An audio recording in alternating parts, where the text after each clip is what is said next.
arwah Amirul lepas dia meninggal sudah menderma mata, tulang dan buah pinggang dia kepada orang lain.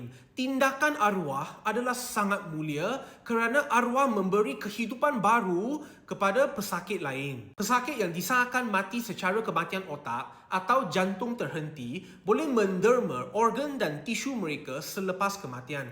Dan organ atau tisu yang boleh diderma ialah jantung, paru-paru, hati, buah pinggang, injap jantung, kornea, kulit dan juga tulang. Dan pendermaan organ bukan paksaan dan perlu dapat kebenaran daripada ahli keluarga arwah secara sukarela. Sekarang senang sahaja untuk daftar sebagai seorang pengikrar derma organ melalui apps MySejahtera. Saya pun sudah berikrar dan ada kad ikrar sejak November 2018 untuk menderma organ saya lepas saya meninggal. Terima kasih sekali lagi kepada arwah untuk perbuatan mulia ini dan semoga arwah bersemadi dengan aman.